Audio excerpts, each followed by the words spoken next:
Tippy time with Damies, Topgate here and welcome back to the channel. Never in the 10 years of Destiny has our Trapper felt so good.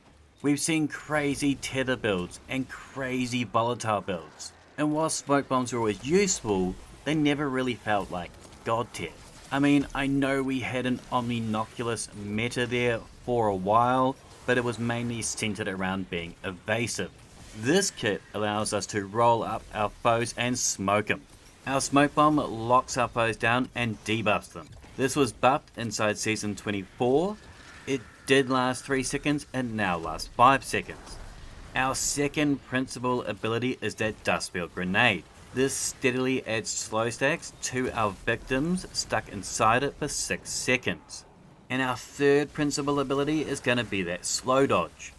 With these three, we can debuff our foes to diminish their faculties, making them a lot easier to pick off at our leisure. Additionally, Dustfield plus Slowonade makes our targets frozen very easy pickings. We're running the Gambler's Dodge to feed us back melee charges when we dodge next to foes. Having that slow dodge makes it tons easier to do so. We pair the Smoke Bomb with Facet of Dawn. This feeds us Radiant for 5 seconds upon our melee's landing. But as our smoke bombs trigger multiple times, this extends that 25% damage buff to 8 seconds. I also pair it with Radiant Orbs in the artifact, as the more we have Radiant, the harder our grenades hit, but more importantly, the regeneration is increased. So now, with our base abilities, we can take on barriers, overloads, and unstops. Weapon choice. This is a Trapper build, and one of the kings of area dominance is the Witherhoard in that kinetic slot. We trap an enemy, park a fat load of Taken in their hair, and then move on. It's got auto loading on it, so we can do some carefree killing as we dodgin, smokin, and nadin our way through the battalion. The Anarchy Exotic Heavy GL is a great option at cordoning off areas of the map. It got buffed at the end of season 23 and now packs a lot more punch. Just remember that you don't need more than 2 grenades at a time. Adding more doesn't make more damage. This season we got that Lost Signal Legendary Vex GL. It's got a new area denial frame, which acts much like a legendary Witherhoard. And it too can roll with auto-loading holster. It's got a new origin trait, Radiolaria Transposer. Our rapid final blows cause targets to explode into a pool of Radiolarian fluid. With Logic Reductor, these deal increased damage to Vex, and the pool lifetime is extended. Being a stasis weapon, I rock Creeping Chill. Our stasis weapon final blows against slowed or frozen targets release a burst that slows.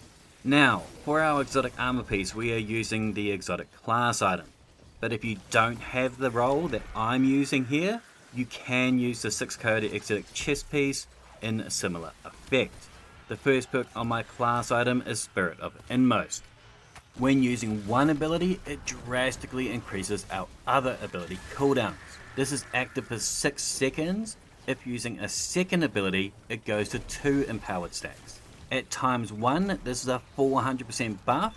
At times 2, this is an 800% buff to your grenades and melees.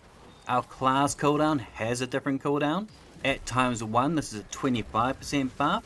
At times 2, this is a 50% buff. Hunters at the best class cooldown. This is why the Inmost works so well on this compared to the other classes. That said, thanks to our slow dodge aspect, when we slow targets, we see a 300% class regeneration for 3 seconds. In addition, we're using Facet of Hope. Whilst we have an elemental buff, our class regeneration is increased. Our main source of this is going to be that Radiant that we have spun up from our orbs and melees. The second trait in our class item is Spirit of Coyote. This is a second dodge. But with that, as you've seen with all these additional dodges, we keep those abilities spun up full time. It's very handy having that second dodge. You can even burn it just to keep those stacks up. I'm not using ability boosters on my class item. Instead, we run the Hunter Circle Jerk Classic on our gauntlets. Bolstering Detonation gives us class ability energy from grenade damage. Focusing Strike gives me class ability energy from my smoke bombs, and Impact Induction gives me increased grenade cooldown from our smoke bombs. With one smoke bomb, slow nade, slow dodge, and Witherhook combo, we got 80% of our Transcendence sorted.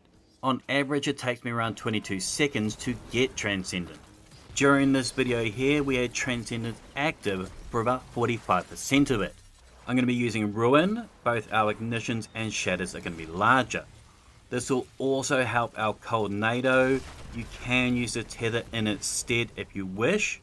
I like Stasis better though, as it was a great throwaway super, whilst the room was a little too hostile to stand there in DPS.